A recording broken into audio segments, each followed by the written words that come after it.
Durante 3 guerras, el soldado americano intentará deshacerse de la carabina M1. La odiarán, la cambiarán por cualquier cosa más potente. Pero en 1940, esta arma fue concebida como su única salvación del Blitzkrieg alemán. ¿Cómo armas a un conductor si los tanques enemigos pueden aparecer en tu retaguardia en cualquier momento? El pesado fusil M1 Garand era inútil dentro de la cabina de un camión. Una emboscada repentina. El conductor intenta girar su arma, desesperado. Su largo fusil de infantería choca contra el tablero, contra la puerta, es un estorbo. Y mientras se acerca el estruendo ensordecedor de las columnas de tanques alemanas. La doctrina del Blitzkrieg no respetaba las líneas, ignoraba los frentes, penetraba. En cuestión de horas, la retaguardia segura se convertía en una zona de combate brutal. Conductores, portadores de munición, personal de logística, la columna vertebral de un ejército mecanizado moderno. De repente, estaban en primera línea, armados con un fusil demasiado largo para ser útil, o con una simple pistola. Una sentencia de muerte. El pánico se apoderó del alto mando del ejército estadounidense. La necesidad era vital, aguda. El mando emitió una orden directa: crear una clase de arma completamente nueva. Junio de 1940. La solución fue aprobada, pero las especificaciones escondían un cálculo fatal, una idea rechazada en 1938, declarada innecesaria, pero la invasión de Polonia lo cambió todo. El Pentágono exigía un arma ligera. Ahora, el requisito principal era el peso, no más de 5 libras, correa incluida, una obsesión burocrática por la ligereza. El arma debía usar un nuevo cartucho de calibre 30, corto, compacto, más parecido a una munición de pistola que a una de fusil. Y aquí estaba el sacrificio. La energía del nuevo cartucho era de unos 1300 julios. El Garand estándar golpeaba con más de 3400. La diferencia entre una herida leve y una muerte garantizada. Era una elección consciente. El poder de detención fue sacrificado por el peso. El nuevo cartucho solo producía el 36% de la energía del Garand. La burocracia exigía menos peso. Y mientras exprimía a sus ingenieros hasta el agotamiento físico, Winchester ni siquiera participaba en las primeras pruebas de carabinas del ejército. Estaban ocupados. Un proyecto diferente. El rifle Winchester G30. Originalmente era un diseño semiautomático de Ed Browning, pero Browning murió en 1939. Winchester trajo a un reemplazo, David Marshall Williams, el hombre que la historia conocería como Carbine Williams. ¿Se puede crear un rifle completamente nuevo desde cero en 13 días? El ingeniero jefe lo consideró una locura y abandonó el proyecto. Bajo el mando de Williams, el rediseño del G30 avanzó. El resultado fue un prototipo más ligero, conocido como el fusil M2. Pero no era suficiente. Redujo el peso de unas 9 libras y media a aproximadamente 7 y media. El Departamento de Armamento de Estados Unidos exigía algo mucho más ligero, unas 4 libras y media, y le dieron a Winchester un plazo para presentar un nuevo diseño. 13 días. Williams declaró que el requisito era irreal. Los planos golpearon la mesa, se levantó y se marchó. Pero sobre la mesa quedaba un prototipo, y un número que seguía sin satisfacer a la comisión. 7 libras y media. El ingeniero estrella se había marchado. El plazo de 13 días se agotaba. El equipo de Winchester recurrió a la herejía mecánica. El ejército esperaba una obra maestra de ingeniería. Recibieron un Frankenstein ensamblado con piezas de museo. En lugar de diseñar desde cero, los ingenieros canibalizaron su propia historia. Tomaron el mecanismo de disparo de un viejo rifle Winchester de 1905. Adaptaron una varilla de operación. Añadieron el pistón de gas de carrera corta que ya tenían. Pieza a pieza, bajo una presión asfixiante, el arma tomó forma. Un prototipo funcional nació de la desesperación. Justo a tiempo, el rifle llegó al campo de pruebas de Aberdeen. Durante 3 días, superó a todos los competidores. Era más ligero, más rápido, más manejable. La victoria parecía segura. Y entonces, un crujido metálico y seco. El cerrojo se partió en 2. Un fallo catastrófico. La inspección reveló que el problema era el metal defectuoso, no el diseño. Pero la burocracia militar era implacable. Winchester tenía un día para reemplazar la pieza, o quedaban descalificados. La orden tenía una condición absurda.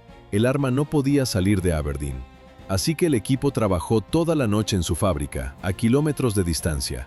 En un taller apenas iluminado, Los ingenieros mecanizaron un nuevo cerrojo, sin planos, sin documentos, solo con la memoria de sus manos. Recrear una pieza interna compleja en 24 horas, a ciegas, era una anomalía industrial. Volvieron a Aberdeen con el cerrojo nuevo, sin saber si funcionaría. Funcionó. La comisión adjudicó el contrato a Winchester por decisión unánime. El prototipo, ensamblado sobre las rodillas, funcionó, y el gobierno entregó sus planos a cualquiera que tuviera una fábrica. El zumbido rítmico de las plantas de música cambió. Donde antes se ensamblaban rocolas, ahora se estampaban cañones de acero.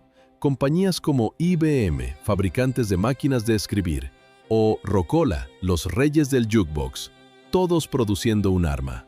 En Europa, un oficial de infantería deja a un lado su Garand de casi 5 kilos. Sopesa en sus manos la nueva carabina, ligera, casi un juguete. Con un chasquido seco, inserta el cargador de 15 balas. Alivio. ¿Por qué un fusil para guardias de retaguardia se convirtió en el arma más masiva de la guerra? Era diabólicamente cómoda. Su retroceso era suave. Su tamaño, compacto.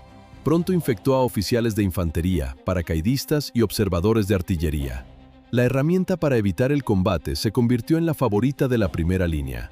La producción, impulsada por gigantes como IBM, se descontroló.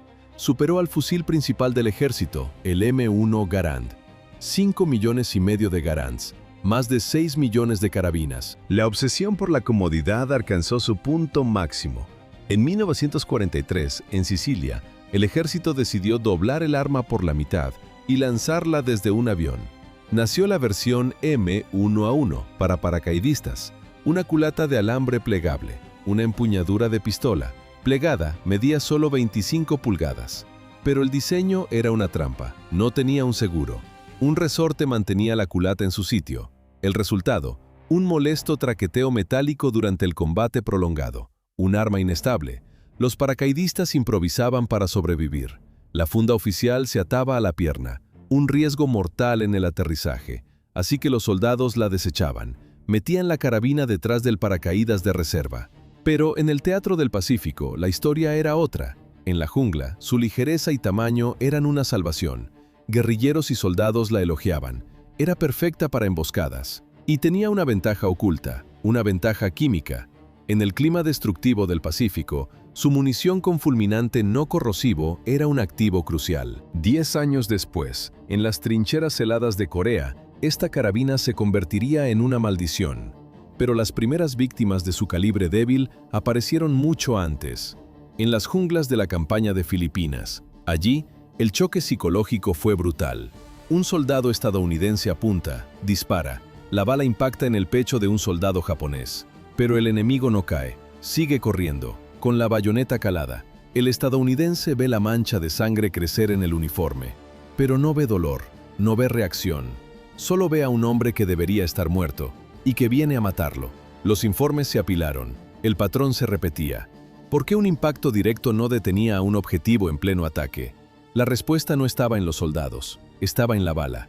El proyectil del calibre 30 era una bala totalmente encamisada, o FMJ, 110 granos de peso. Su punta redondeada y su cubierta completa la convertían en una aguja de metal. En lugar de voltearse dentro del cuerpo para crear un canal de herida devastador, como los proyectiles de fusil más pesados, esta simplemente perforaba. Atravesaba carne y huesos sin transferir su energía. Un golpe limpio, un orificio de entrada y otro de salida. Demasiado limpio. El resultado, un enemigo mortalmente herido aún era capaz de seguir luchando. Mientras en el Pacífico un enemigo herido seguía luchando, en el teatro europeo la respuesta fue distinta. Fue un motín. En la retaguardia, la carabina era un arma ligera, un alivio. En el frente era un riesgo mortal. Un soldado la arrojó a la arena de Normandía tras su primer combate. El sonido sordo del metal, un arma menos. Tomó un subfusil Thompson y terminó la campaña con él. No fue un caso aislado. Las historias se multiplicaban. Un veterano afirmó haber disparado 4 veces a un alemán al asalto. El enemigo no se detuvo. Los soldados más experimentados empezaron a rechazarla abiertamente. La cambiaban por el fusil M1 Garand siempre que podían. Su calibre, .30-06, tenía la potencia de parada que la carabina no ofrecía. Era una cuestión de supervivencia. El rechazo se volvió sistémico. Las quejas dejaron de ser susurros en las trincheras. Los oficiales de campo comenzaron a enviar informes detallados a sus superiores. La respuesta de los despachos a las quejas masivas llegó a finales de 1944. No arreglaron la bala, solo la aceleraron. ¿Cómo intentó el ejército compensar la debilidad del proyectil? Obligando a los soldados a quemar cargadores más rápido. Nació la carabina M2, una versión con selector de fuego automático y una cadencia de 750 disparos por minuto. Su nuevo cargador de 30 balas se vaciaba en apenas 2,4 segundos de fuego continuo, una solución en papel. La producción real no comenzó hasta abril de 1945, demasiado tarde para Europa. Pero la verdadera muleta tecnológica fue la carabina M3, una M2 adaptada para una mira infrarroja. Okinawa, 1945. Las tropas japonesas se infiltraban de noche, sembrando el caos en las líneas americanas. La respuesta fue un arma capaz de ver en la oscuridad. La tenue luz del visor infrarrojo cortaba la negrura absoluta de la jungla. 150 de estas carabinas fueron desplegadas. El sistema era torpe, absurdo. Un soldado apuntaba a las sombras, otro, a su lado, cargaba el equipo de energía. El tirador estaba atado a su compañero por una mochila con una batería de 30 libras, un peso muerto que te condenaba si tenías que moverte rápido. Para marcar los blancos a otros soldados, usaban balas trazadoras. Era la primera vez que Estados Unidos usaba visión nocturna en combate. El invento fue brutalmente efectivo. Se estima que fue responsable del 30% de las bajas japonesas durante la primera semana. Pero el éxito fue una ilusión. 5 años después, el arma se enfrentaría a su verdadera pesadilla, el infierno helado de la Guerra de Corea. Los veteranos se encontraron con un enemigo nuevo, soldados chinos y norcoreanos, protegidos por gruesos uniformes de invierno acolchados. La distancia de combate era brutalmente corta, menos de 50 yardas. El ejército había especificado 300. El soldado apuntaba, disparaba, y la bala no penetraba la ropa. Pronto llegó el invierno. El verdadero enemigo. En 1950, las temperaturas en las montañas de Corea cayeron a 30 grados bajo cero. El metal se convertía en hielo, la carabina en una pieza inútil. Su mecanismo automático se volvía lento, perezoso, congelado. Para que funcionara, necesitaba entre 5 y 20 disparos de calentamiento. 20 balas al aire, mientras el enemigo avanzaba. La impotencia se volvió sistémica. Los informes de los comandantes más respetados eran idénticos. Un 30% de las carabinas no disparaban en absoluto, o fallaban en pleno combate. El percutor golpeaba en vacío. El cerrojo se movía con una lentitud mortal. Mientras el 30% de las carabinas se convertían en metal inútil, en las trincheras vecinas, los pesados fusiles M1 Garand seguían disparando. ¿Por qué una helada ligera mataba el automatismo de la carabina, pero perdonaba los fusiles de los marines? La respuesta estaba en el diseño. El mecanismo de la carabina no tenía margen de error. El lubricante militar estándar se espesaba con el frío, se convertía en pegamento. Los muelles de retorno, ya débiles, perdían su fuerza. Pero el golpe de gracia era el pistón de gas de carrera corta. Diseñado para un cartucho de baja potencia, no tenía energía de reserva. Fricción extra por el aceite congelado. Menos presión del gas por la pólvora helada. El arma simplemente dejaba de funcionar. El M1 Garand también sufría en el frío extremo. Pero no se rendía. Los infantes de marina aprendieron un truco brutal. Una patada seca en la varilla de accionamiento. El fuerte chasquido metálico del cerrojo al liberarse. Y el fusil volvía a la vida. Su sistema de pistón de gas de carrera larga era una bestia mecánica. Generaba una energía sobrante masiva, un poder que rompía el hielo y superaba la fricción del lubricante espeso. El Garand tenía la fuerza bruta que le faltaba a la carabina. Era la energía cinética excedente de su pesado sistema de accionamiento. Pero incluso si un soldado lograba que el mecanismo congelado disparara, la bala lo traicionaba. 25 yardas de distancia. Un soldado estadounidense apunta al pecho de un soldado chino. Dispara. El enemigo se estremece, pero no cae. 3 impactos, 4 impactos, y el hombre seguía avanzando hacia él. Pánico. El tirador levanta el cañón. Hacia la cabeza. Pronto, los oficiales emitieron órdenes permanentes. Olviden el torso, apunten solo a la cabeza. La causa era la química del frío extremo. 35 grados Fahrenheit bajo cero. La munición, cargada con pólvora WC-820 de la fábrica de Lake City, se volvía inerte. Bajo el hielo, sus componentes perdían sus propiedades. El crujido de la pólvora congelada era el sonido del fracaso. La velocidad de la bala caía en picado, y la energía cinética, la capacidad de derribo, depende del cuadrado de la velocidad. Una pequeña pérdida se convertía en un colapso catastrófico de la potencia. El disparo de un fusil se volvía más débil que el de una pistola. El mecanismo fallaba. La bala no penetraba la ropa de invierno. El concepto entero estaba roto, y el enemigo herido seguía avanzando. Pero el fallo del arma tenía otra cara, una más humana.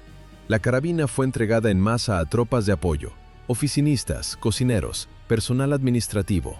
De repente se veían en medio de una emboscada. Combate cercano, el estruendo del fuego enemigo, y en respuesta el chasquido sordo de la carabina M1. Un sonido hueco, débil, un arma para la que no estaban preparados, en una lucha que no entendían. El infante de marina entrenaba durante semanas. El personal de apoyo apenas sabía cómo limpiar su fusil. Las manos de un oficinista, heladas, temblorosas, aferraban un metal para el que no habían sido entrenadas. El odio por la carabina se convirtió en una epidemia y cruzó las líneas del frente. Soldados chinos capturados, armados con carabinas M1 y M2 americanas recuperadas del campo de batalla. Su veredicto era el mismo: potencia de detención insuficiente. Pero no había alternativa, no todavía. En los pozos de tirador solo quedaba esperar el diseño de un nuevo fusil universal. Mientras la infantería esperaba, los ingenieros intentaban ganar tiempo. La respuesta fue una modificación, la carabina M3. Su innovación, una mira de francotirador infrarroja. Pero la tecnología tenía un lastre, una batería pesada, enorme, un ancla de metal que tiraba del soldado hacia el suelo helado. Por eso, su uso era estático, defensivo, una herramienta para vigilar posiciones fijas en la oscuridad. Alcance efectivo, apenas 125 yardas. Se fabricaron 20.000 unidades antes de que el modelo se volviera obsoleto. Con el tiempo, el frente de Corea se estabilizó. Los informes sobre el rendimiento de la carabina mejoraron. Los soldados desarrollaron procedimientos específicos para el frío extremo. Con las manos desnudas, aprendieron a raspar todo el lubricante congelado del mecanismo. Entonces, ¿el arma se hizo mejor? No. Los soldados simplemente redujeron sus expectativas al mínimo absoluto. Ya no esperaban un fusil de asalto, solo una herramienta para sobrevivir a la noche. Terminado el conflicto, un excedente de estas carabinas fue enviado a un nuevo destino: Vietnam del Sur. 1,5 millones de carabinas, abandonadas en la jungla. Año 1956. El arma maldita en la nieve de Corea encuentra un nuevo hogar: Vietnam del Sur. Asesores militares estadounidenses entregan 800.000 carabinas M1 y M2 al ejército survietnamita. Para el soldado local, de apenas 1,5 metros de altura, el arma era una revelación. Ligera, compacta, un alivio frente al pesado fusil Garand, insoportable en las marchas por la jungla. Pero esa ventaja ergonómica era una trampa mortal. El Vietcong respondió con el AK-47. Su cartucho, el 7.62x39, era un 60% más potente. La movilidad de la carabina no significaba nada frente a esa potencia de fuego. Para 1964, los propios estadounidenses comenzaron a reemplazarla. Llegaba el M16. El servicio de la carabina en el arsenal estadounidense terminó oficialmente en la década de 1970. La carabina se retiró del servicio, pero su leyenda más oscura sobrevivió. Un mito nacido en el hielo de Corea. Balas que rebotaban en la ropa de invierno enemiga. Décadas después, los criminalistas decidieron comprobarlo. El recurso de pruebas balísticas Box of Truth recreó la escena. El método era simple, brutalmente simple. Tomaron toallas, las doblaron en 8 capas, las empaparon en 7 galones de agua y las congelaron, sólidas. El tejido se volvió duro como una tabla, crujía al golpearlo. El disparo. Munición estándar de carabina .30. La bala atravesó el material congelado sin esfuerzo. Luego continuó a través del agua. El equivalente a 21 pulgadas de gelatina balística. Carne humana. Para entender la escala, el estándar del FBI exige 12 pulgadas de penetración, el mínimo para alcanzar órganos vitales. La carabina casi duplicó esa profundidad, después de atravesar la tela helada. Entonces, ¿por qué los soldados juraban que las balas no hacían daño? El estrés de combate, un fenómeno documentado que degrada la puntería. Bajo el estrés del combate, la percepción de la realidad se distorsiona. El soldado está seguro de haber acertado, pero ha fallado. La mente, en estado de shock, inventa una excusa. El proyectil rebotó. Una armadura psicológica contra el horror de fallar. El problema no era la penetración. La verdad era mucho peor que un simple fallo. La bala sí impactaba, daba en el blanco, pero su diseño no era para detener a un hombre, era para atravesarlo. La munición .30 Carbine, una bala encamisada, Full Metal Jacket, se comportaba como una aguja caliente, perforaba la carne, dejaba un canal de herida estrecho y limpio, salía por el otro lado sin transferir su energía. Era demasiado lenta para fragmentarse como un proyectil de fusil y demasiado rápida para aplastar tejido como una bala de pistola, la pesada 45 ACP, un fantasma de metal que pasaba a través del enemigo. La solución era otra munición, la bala de punta hueca. Su diseño es simple, una pequeña cavidad en la punta. Al golpear tejido blando, el fluido la fuerza a expandirse. La bala se abre como un hongo, su diámetro se multiplica, su velocidad se desploma. Toda la energía se descarga dentro del cuerpo. El impacto es brutal, el poder de detención absoluto. Una bala expansiva habría salvado miles de vidas americanas, pero el derecho internacional convertía su uso en un crimen de guerra. La Declaración de La Haya de 1899 nació de un ideal humanista, prevenir el sufrimiento innecesario. En la práctica, obligó a los soldados a disparar una y otra vez para neutralizar a un solo enemigo. Más disparos, más agonía, más muertes. Un tratado de paz que multiplicaba las bajas en el campo de batalla. La Declaración de La Haya prohibía expresamente los proyectiles diseñados para expandirse o aplanarse dentro del cuerpo humano.